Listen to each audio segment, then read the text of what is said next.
Good gear. It's good gear. Thank you. Thank you.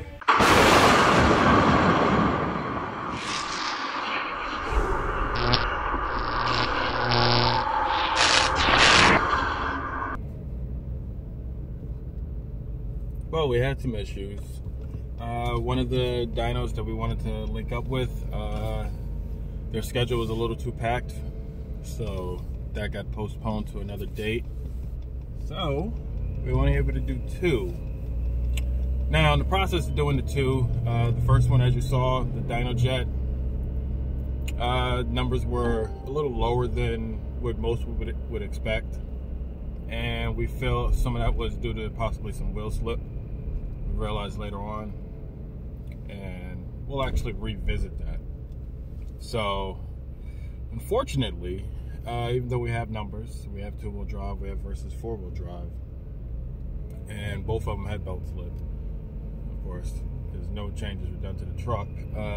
What we feel is that we didn't have enough weight in that rear, and we're gonna try that again with some more weight in the rear.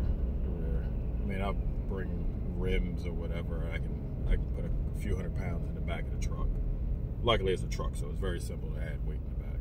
You can always pick up. I can come with a couch into the dyno. Wouldn't that be interesting? Yeah, have a couch in the back of the truck while dynoing. But nonetheless, we're gonna redo that with some more weight in the rear to see if that kind of changes what we have going on, because we do believe, not positive because it's only a theory, we do believe that the 2-wheel drive hit had a little more slip, so that could be why the 4-wheel drive gave more power actually. So could be, or we just go against physics, mechanical physics, and going through a 4-wheel drive system somehow still translated to more power. But I don't believe so. But currently, we only have numbers saying that it does. So we were looking forward to getting on the Mustang dyno, because that would have been another 2- and 4-wheel drive dyno. But unfortunately, we can't do that this week. So, I'm tired. So we'll have to do that in the near future. But right now, we're on our way to Writez Performance to put it on the Dynacom. And the Dynacom pods, they do prevent wheel slip, but unfortunately they're only 2-wheel drive. I mean, they are a 4-wheel drive set, but he only has a 2-wheel drive set. So since they do take the wheels off and they're hubs that connect directly to the wheel, to the axles, it prevents any form of slip. So it's literally, you are what you are. So that'll be interesting. And we'll make one pass without adjusting the belt, and then the second pass we'll make trying a few things to see if we can negate some of the belt slip, to see just what she really should be doing. So we'll punch back in after we get there.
Pretty on part where yesterday was.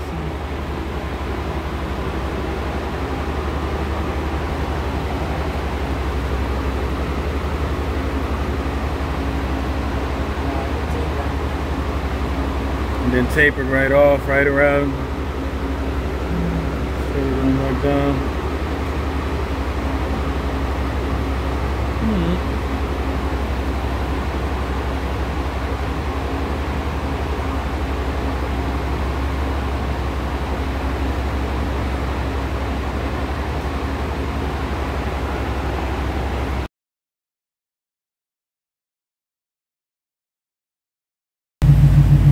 Alright, going for pull number 2. We actually opened the cutout this time. Let's just see how that does. We'll go from there.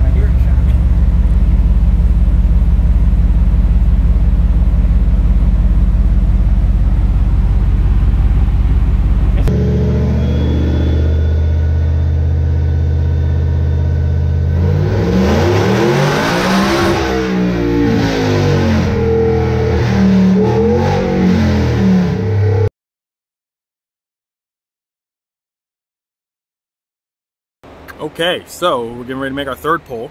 Now we've decided to change the belt and the pulley. Well, no, we actually left the same belt. Changing the pulley, up it a little bit, see if the slightly larger one will hold the boost, because the peak boost that we're seeing with it slipping is right around where the larger one should be at, and should be able to hold it through all the RPM. So, let's see.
Okay, we're trying again, and we went back to the smaller pulley, tighten the belt up some, and I'm gonna try a little something next.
So, we sent off the data from that poll. That poll was actually pretty well. Was it 80 something? So, looks like the belt slip we were able to minimize some. So instead of dropping off 3 to 5 pounds like it was on the top side, it kind of held close. It dropped like 1. More or less stopped gaining than anything, because it should have actually gained a little more, but it is what it is. You know, it's a lot better than what it was. So now that we feel that we have a pretty solid log, we've logged every pass, every pull. But now that we feel we have a pretty solid and repeatable one, we sent that data over to the tuner. So Ken's going to be working on that, and he's going to see if there's a little more snot that he can squeeze out of her. And then we'll go from there. I mean, the biggest thing is I'm still not making full boost and pulling it through all RPM. I'm just doing a lot better than I was, which makes it different at the track. Oh my goodness. I mean, we knew we had belt slip even at the track, but it was just like, when you see how much power you just leave on the table, just off of simple stuff. But grip tech, get at me. I need a grip tech pulley. I think it's time. Whipple, time for that 10 rib. Yeah, but we'll be getting ready to make another pull, and as soon as Ken gets back to us, and we'll go from there.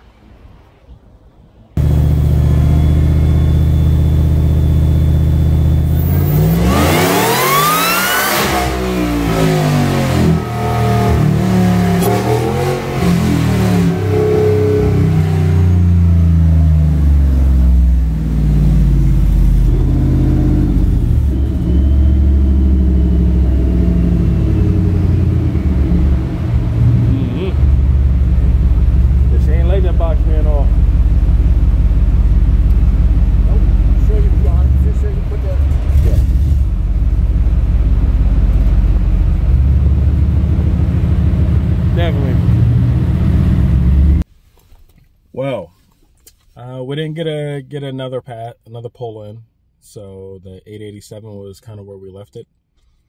That's 887 SAE. I think it's like 912 or 920 something standard and uncorrected.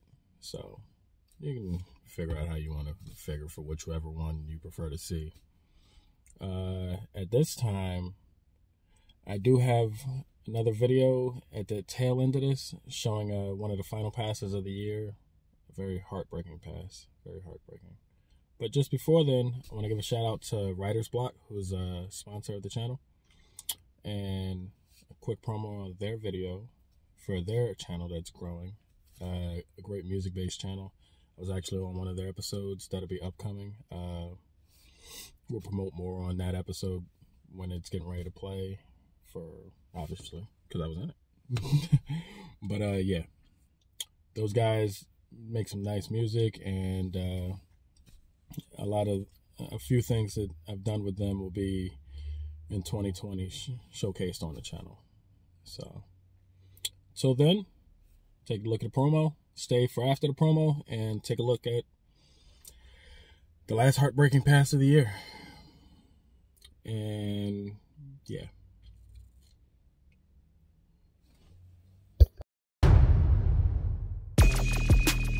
One beat, one session, 3 hours.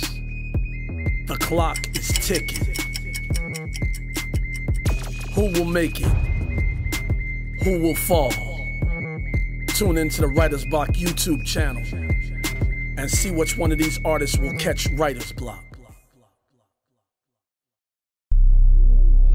Welcome to the Writez Block, where you, the artist, are in a race against time. This is a platform where your skills are put to the test.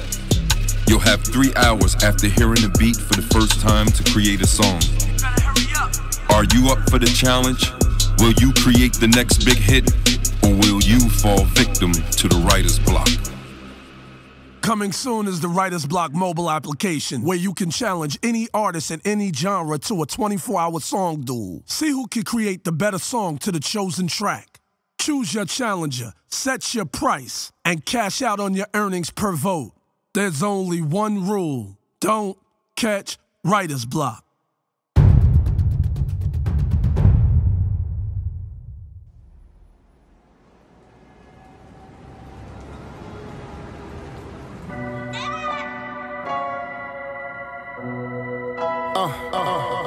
Hello?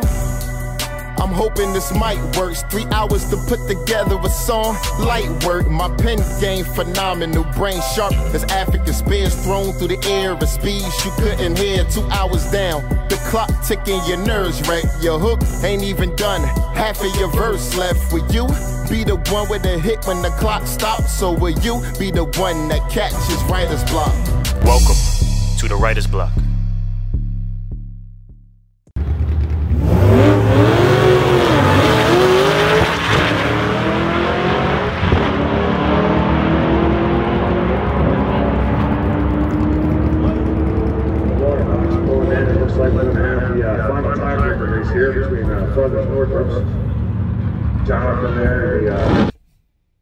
Well, we're done. We're done. That's pretty much the entire video. We made a few passes that day and got a lot of the same results. I mean, you figure the last 2 visits to the track, I got like 4 or 5 10-0s and a bunch of 10-1s, 10-2s. What we found out, which I knew, is the trans was beginning to slip, so it wasn't fully engaging on a couple of the shifts. So it is what it is. I mean, 50,000 miles. I mean, it's not like like she hasn't had her trip around the block a time or two. So upgrades coming. 2020, we have a lot of upgrades coming and a lot of good content, a lot of good install videos of the content, of the parts. So you'll see the entire build as we're starting from, we're stripping her out and starting from scratch as we begin our 2020 builds. And you can take that journey right along with us. Till then, boosted F-150 out.